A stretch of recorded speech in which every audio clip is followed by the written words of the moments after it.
Hello everyone, welcome back to Mind Spine Tutorials. Mariam here. Our today's topic is cell movements, intracellular transport, role of kinesins and dyneins. Now before starting the topic, यहाँ पर हमारे सामने दो notebooks हैं जो कि thephoneticsstore.in से हमने ली है यहाँ पर. ये यहाँ पर बेसिकली दो नोटबुक्स हैं. तो आप एज अ बायोलॉजी स्टूडेंट आपको जिस टाइप के पेजेस रिक्वायर्ड रहते होंगे, जैसे ब्लैंक पेजेस जिसमें हम डायग्राम्स इजीली बना सकें, उस तरह से ही ये नोटबुक्स को बेसिकली डिजाइन किया गया है. इसमें आप जर्नलिंग भी कर सकते हैं, अपने टाइम टेबल शेड्यूल भी बना सकते हैं. इस तरह से आप पढ़ाई करते हैं तो आपके लिए वो ईजियर हो जाती है, क्योंकि जब हम प्लान बनाते हैं या टाइम टेबल बनाते हैं किसी चीज का तो वो कंपेरेटिवली हमारे लिए ईजियर हो जाता है. तो थोड़ा सा मैं यहाँ पर नोटबुक के बारे में आपको बता देती हूँ. हालांकि स्क्रीन के ऊपर भी आपको वहां पर उसकी कुछ जो डिटेल्स आपको पता होना चाहिए, डिस्क्रिप्शन, वो मिल जाएंगी. सो बेसिकली दोनों जो नोटबुक है उनका मैट कवर है यहाँ पर, और वायर ओ बाइंडिंग जो है इन पे शो की गई है, स्पाइरल बाइंडिंग इसमें है. इनका साइज A5 है और दोनों तरफ 300 GCM जो पेपर होता है वो यूज किया गया है. तो इसको कस्टमाइज भी किया जा सकता है, आप जिस तरह से चाहें ऐसे ऑर्डर कर सकते हैं इसको स्टोर पे से. इसके अलावा और भी बहुत सारी एस्थेटिक चीजें जो है वो thephoneticsstore.in पर आपको मिल जाएंगी. आप उसकी वेबसाइट यहाँ पर देख सकते हैं, स्क्रीन पर आपको दिख जाएगी, और इनका इंस्टाग्राम हैंडल भी आप देख सकते हैं. अगर आपको नहीं मिलता है इनका इंस्टाग्राम हैंडल सर्च करने से, तो आप माइंड स्पाइन ऑफिशियल के ऊपर जाकर इनका जो बेसिकली ये नोटबुक्स का जो पैकिंग का जो वीडियो है वो देखकर आप वहां पर आराम से मतलब कहना चाहिए पहुंच सकते हैं. सो स्टार्ट करते हैं हमारे टॉपिक के साथ. और एक चीज और देख सकते हैं, जैसे reminder note to myself, इस तरह से नोटबुक को बहुत अच्छी तरह से डिजाइन किया गया है और बहुत हैंडी नोटबुक्स हैं. तो आपको मैं टोटली रिकमेंड करूंगी कि आप इन नोटबुक्स को thephoneticsstore.in से बाय कीजिए. यहाँ हेडिंग हमने ले ली है, cell movements, intracellular transport, role of kinesins, dyneins. Basically MSc zoology students से ये टॉपिक पूछा जाता है. CSIR नेट लाइफ साइंस के लिए भी बहुत इंपॉर्टेंट टॉपिक है, as well as zoology students जितने भी रहते हैं, जिसमें BSc 11th 12th के स्टूडेंट, सभी के लिए इंपॉर्टेंट रहता है, क्योंकि साइटोलॉजी में ये टॉपिक पूछा जाता है, यानी सेल बायोलॉजी जो रहती है बेसिकली उसमें हम ये सारा टॉपिक पढ़ते हैं. अब स्टार्ट करते हैं. तो काइनेसिन्स और डाइनिन्स, इन दोनों चीजों को या दोनों नामों को एक और नाम दिया जाता है जिसको हम कहते हैं motor proteins. A very important point to be noted, that is इनको मोटर प्रोटीन्स भी कहा जाता है. तो मैं यहाँ पर एक्स्ट्रा पॉइंट यहाँ नोट कर रही हूँ, मोटर प्रोटीन्स. मोटर प्रोटीन्स को साइटोस्केलेटन का ब्रदर भी कहा जाता है. क्या कहा जाता है? साइटोस्केलेटन का ब्रदर भी कहा जाता है. अब क्वेश्चन उठता है, ये साइटोस्केलेटन क्या चीज होती है? तो जैसे कि एक इंसान की हम बात करते हैं, अगर ये सिंपली से मसल्स का बना होता या फिर स्किन का बना होता, टिश्यूज का बना होता, ऑर्गन्स का बना होता, लेकिन इसके अंदर बोन्स नहीं होती, इसके अंदर स्केलेटन नहीं होता, तो क्या उसको एक फ्रेमवर्क मिल पाता उस इंसान को? तो नहीं मिल पाता. तो एक इंसान के पास एक स्केलेटन की जरूरत होती है. अगर उसके पास स्केलेटन नहीं होगा तो वो मूव इजीली नहीं कर पाएगा. उसी तरह से एक सेल की भी हम बात करें तो सेल का जो स्केलेटन होता है हम उसको साइटोस्केलेटन कहते हैं. ये सबसे इजीएस्ट वे में मैंने आपको यहाँ पर समझाया है.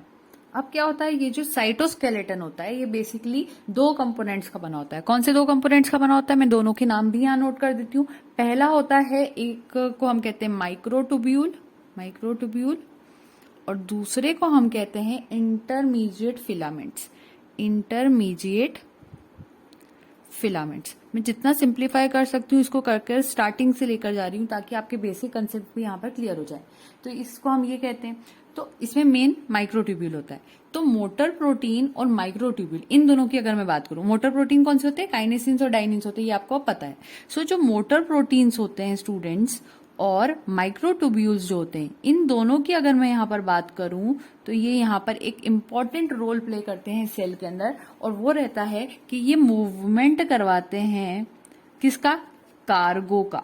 अब मैं अभी बाद में बताऊंगी कि कार्गो क्या होता है. अभी के लिए इतना जरूरी है कि मोटर प्रोटीन्स और माइक्रोट्यूब्यूल्स यानी कि साइटोस्केलेटन वो मूवमेंट करवाते हैं कार्गो का, यानी कि कार्गो को एक जगह से दूसरी जगह पर ले जाने का काम करते हैं. कार्गो के साथ साथ ही एक और चीज का मूवमेंट करवाते हैं जिसको हम कहते हैं ऑर्गेनल्स. आपको पहले से पता है क्या होता है? जैसे हमारी बॉडी के अंदर ऑर्गन्स होते हैं, स्टमक और ये सब, वैसे ही सेल के ऑर्गेनल्स होते हैं एक तरह से. और एक चीज का और करवाते हैं, यहाँ पर कॉमा करके हम लिख देते हैं, वेसिकल्स फिल्ड विथ मटीरियल्स. तो बेसिकली तीन चीजों का यहाँ पर ट्रांसफर करवाने में हेल्प करते हैं मोटर प्रोटीन्स और साइटोस्केलेटन. और साइटोस्केलेटन में भी स्पेशली कौन? माइक्रोट्यूब्यूल्स. तो एक छोटी सी बात आपको यहाँ पर समझना होगी कि यहाँ पर मोटर प्रोटीन्स जो होते हैं वो यहाँ पर एक तरह से आप समझ सकते हो कि मोटर प्रोटीन्स व्हीकल की तरह होता है और माइक्रोट्यूब्यूल रोड की तरह होता है। फॉर एग्जाम्पल कार्गो आप समझ लीजिए, आपके पास एक सामान है, सामान को कार्गो कहते हैं, कोई भी चीज हो सकती है वो। तो कार्गो में मैंने आपको बताया vesicles filled with materials, organelles, ये सारी चीजें कार्गो, और ये सब चीजों को ट्रांसफर करना होता है बेसिकली। तो होता क्या है कि माइक्रो प्रोटीन तो व्हीकल की तरह, गाड़ी की तरह काम आता है और माइक्रो ट्यूब्यूल एक रोड की तरह एक्ट करता है। तो फॉर एग्जाम्पल आपके पास कोई सामान है, आपके पास एक गिफ्ट है जिसको आपको आपकी फ्रेंड को ट्रांसफर करने जाना है। फ्रेंड का घर थोड़ा सा दूर है, फॉर एग्जाम्पल यहाँ पर उसका घर है, तो आपको यहाँ पर जाना है। तो आपको यहाँ जाने के लिए एक तो रोड की जरूरत पड़ेगी, तो रोड यहाँ पर माइक्रो ट्यूब्यूल आप मान सकते हो, और यहाँ से यहाँ जाने के लिए आपको एक व्हीकल की भी जरूरत पड़ेगी जिससे आप वहां ट्रेवल कर पाओ आसानी से। तो ये कार्गो को ले जाने के लिए ये इंसान एक व्हीकल में बैठेगा, तो व्हीकल तो हो जाएगा माइक्रो प्रोटीन, कार्गो उसके पास है, और रोड जो रहेगा वो रहेगा यहाँ पर micro tubule. So simple language में microtubules act as tracks for 2 classes of motor proteins, और 2 क्लासेस होती है काइनेसिन्स और डाइनिन्स। बेसिकली काइनेसिन्स की अगर मैं थोड़ी इंपॉर्टेंस आपको यहाँ बताऊं तो ये माइक्रोट्यूब्यूल्स पर मूव जब करते हैं तो यूजुअली कार्गो को लेकर जब मूव करते हैं, ये यानी कि मैं काइनेसिन्स की बात कर रही हूँ, तो काइनेसिन्स ज्यादातर जिस कार्गो को लेकर मूव करते हैं उसमें आते हैं ऑर्गेनल्स और वेसाइकल्स आ जाती है। ये ज्यादातर सेंटर ऑफ अ सेल से पेरीफेरी की तरफ जाते हैं। फॉर एग्जांपल ये सेल है, उसका ये सेंटर है, तो जब भी काइनेसिस मूव करेगी तो इस सेंटर से सामान को ले जाके, कार्गो को ले जाकर कहाँ, पेरीफेरी की तरफ ले जाने की कोशिश करते हैं। ये काइनेसिस का वर्क होता है। डाइनिन्स की बात करूं तो ये डाइनिन्स जो रहते हैं ये इंपॉर्टेंट होते हैं in sliding microtubules related to one another during the beating of cilia and flagella on the surface of some eukaryotic cell. They carry cargo from periphery to center of cell. Dyneins वहां पर उल्टा काम करते हैं। Normally periphery वाला जो portion होता है, बाउंड्री वाला जो पोर्शन होता है सेल का, वहां से सेंटर की तरफ कार्गो लेके आने की कोशिश करते हैं, वो डाइनिन्स का काम होता है। थोड़ी सी बात यहाँ पर अब हम माइक्रोट्यूब्यूल्स की भी कर लेते हैं। हमने थोड़ी बात काइनेसिन्स की करी, थोड़ी डाइनिन्स की करी, अब हम माइक्रोट्यूब्यूल की कर रहे हैं। माइक्रोट्यूब्यूल कंपोनेंट होते हैं साइटोस्केलेटन के, ये आपको यहाँ पर अंडरस्टूड है। दूसरी चीज होती है these cylindrical polymers of tubulin. ये जो माइक्रोट्यूब्यूल होते हैं ये क्या होते हैं, these are cylindrical polymers of tubulin and can grow as long as 25 micrometres and are highly dynamic. कहां तक ग्रो कर सकते हैं, 25 माइक्रोमीटर्स तक ग्रो कर सकते हैं। मैं एमएम लिख रही हूं इसको। माइक्रोट्यूब्यूल कब तक ग्रो कर सकते हैं, 25 एमएम की जब तक ना हो जाए तब तक लॉन्ग ग्रो कर सकते हैं, और हाईली डायनेमिक होते हैं, एक्टिव होते हैं। जितने इंपॉर्टेंट पॉइंट्स है सारे हम यहाँ पर ऐड करते चल रहे हैं। उसके अलावा दूसरी चीज होती है outer diameter. Outer diameter of microtubule is 25 nanometre. तो आपको दोनों वैल्यूज 25 ही यहाँ पर याद रखनी है। बस एक याद रखना कि इसका साइज लेंथ वाइज 25 mm यानी माइक्रोमीटर्स तक हो सकता है, और जो आउटर डायमीटर होता है माइक्रोट्यूब्यूल का वो 25 नैनोमीटर्स तक होता है। ये 2 चीजें याद रखना। और एक एक्स्ट्रा पॉइंट और याद रखना कि माइक्रोट्यूब्यूल्स लॉन्ग होते हैं, हॉलो सिलेंडर्स होते हैं, अंदर से खोखले होते हैं, and made up of polymerized alpha and beta tubulin dimers. Alpha और बीटा ट्यूब्यूलिन डाइमर्स के बने होते हैं। ये माइक्रोट्यूब्यूल्स के इंपॉर्टेंट पॉइंट्स थे। तो यहाँ पर मैंने और थोड़ा सा डिटेल डायग्राम बनाया, अब हम उसको और अच्छे समझेंगे। माइक्रोट्यूब्यूल्स हॉलो सिलेंडर जैसे होते हैं, उसको मैंने यहाँ ड्रॉ कर दिया। उसको हमने कहा था वो रोड जैसा होता है, तो ये रोड है एक तरह से। ये इसका नेगेटिव एंड है, ये इसका पॉजिटिव एंड है। इसमें नेगेटिव पॉजिटिव एंड भी होता है, वो मैंने यहाँ पर लिख दिया है। फिर अब आगे क्या होता है, ये ऊपर आपको एक इंसान जैसा जो बना हुआ दिख रहा है वो चीज क्या है। तो बेसिकली ये इसका थोड़ा डिटेल डायग्राम आप बड़ा देखोगे तो मैंने उसको यही इसी डायग्राम को थोड़ा सा यहाँ पर जूम करके भी बनाया है। तो इसमें होता क्या है उस चीज को आप समझिए। बीच में कुछ स्पाइरल स्ट्रक्चर्स जैसे होते हैं जिसको हम स्टॉक कहते हैं।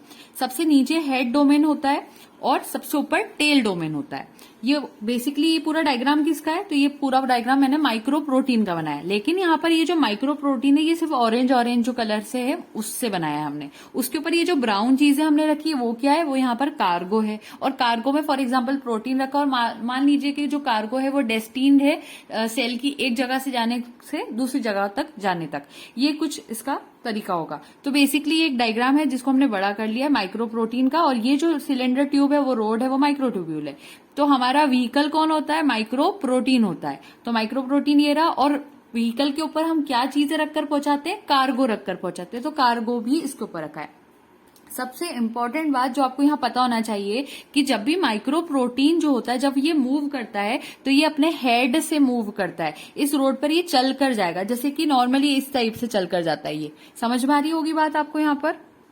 तो यहाँ पर हमने क्या पढ़ा कि काइनेसिन के बारे में अगर मैं आपको बता दूं थोड़ा बहुत, माइक्रो प्रोटीन ही है काइनेसिन। तो काइनेसिन जो रहता है, हैवी चेन जो होती है काइनेसिन 1 की, उसके अंदर एक तो ग्लोब्यूलर हेड होता है, तो आप उसको हेड डोमेन भी कह सकते हैं या मोटर डोमेन भी कह सकते हैं, क्योंकि यहीं से वो चलता है। तो इसके अमीनो टर्मिनल एंड के ऊपर वो चीज पाई जाती है, शॉर्ट फ्लेक्सिबल इसकी नेक होती है। यहाँ पर एक छोटी सी नेक भी होती है इसकी, जो कि ऊपर इस स्टॉक्स जुड़ी होती है। यहाँ पर एक छोटा सा पोर्शन नेक का भी होता है, छोटी सी हेड की उधर नेक भी होती है, तो ये भी हम यहाँ ऐड कर देते हैं। एक यहाँ पर नेक भी होती है जो स्टॉक से जाकर जुड़ती है। उसके बाद स्टॉक किस टाइप की चीज होती है, जो बीच में स्टॉक होता है ये long central alpha helical domain होता है। इसके जो एंड्स होते हैं वो कार्बोक्सी टर्मिनल टेल डोमेन के बने होते हैं, जो कि एसोसिएट होते हैं लाइट चेन के साथ। तो आपको क्या क्या चीजें याद रखनी है, हेड डोमेन जो रहता है वो यहाँ पर हैवी चेन का बना होता है, एच से आप एच याद रख लेना, ठीक है, हैवी चेन का बना होता है। एक इंपॉर्टेंट पॉइंट तो मैंने ये बता दिया, ये हैवी चेन का बना होता है। दूसरी चीज यहाँ पर क्या होती है कि ये अमीनो टर्मिनल एंड रहता है, अमीनो टर्मिनल एंड रहता है। ये बात हो गई हेड डोमेन की, इतनी बात क्लियर हो गई।